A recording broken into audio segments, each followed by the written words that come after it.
least 20 people have been killed in a car bombing north of Aleppo, close to the border with Turkey.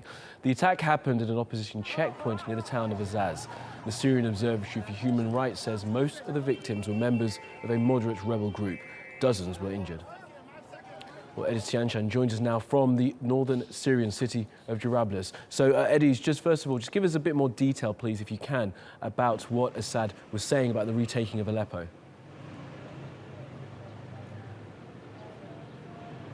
Well, in this latest statement, Bashar al-Assad is implying that now for the regime forces, there's no other choice but to either kill all of the rebel groups or send them back to Turkey. That's where he claims they all come from. Now, this is a rhetoric that the regime has been exploiting since day one. They're saying that when they're conducting these intensive airstrikes over cities like eastern Aleppo, they say that they're simply fighting terrorism. But we also know, according to the United Nations, they've just clarified last week that groups like Jabhat Fatah al-Sham, for example, who might have some remote al-Qaeda ties, are only limited to 900 on the ground, whereas the majority of the opposition fighters, whose numbers range between 7,000 to 8,000, they are all moderate opposition groups. They are FSA fighters, and as we also know from here in Jarablus in northern Syria, FSA fighters are exclusively native Syrians. None of them carry an alternative agenda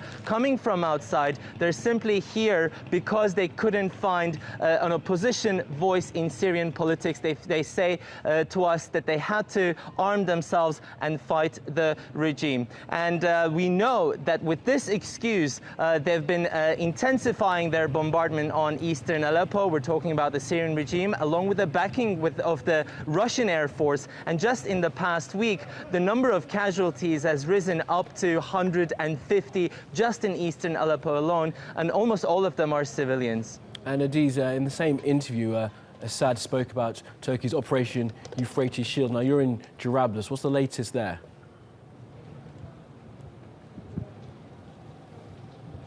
Well, it's been more than 50 days, and when we speak to ordinary residents of Jarablus, they're all very grateful because they say that their city, their town, has finally been liberated because they had to go through such a tyranny. They had to face the brutality of Daesh tyranny for some 17 months. And when you hear that criticism from Assad saying that Turkish action on the ground is an invasion, which he claims is against Syrian sovereignty and international law, we've heard repeatedly from Turkish military officials that they're not seeking an expansionist policy here. They say that their presence here is only going to be temporary as long as it's necessary until they completely safeguard their own national security, because for many years now they had been subject to rocket fire from groups like Daesh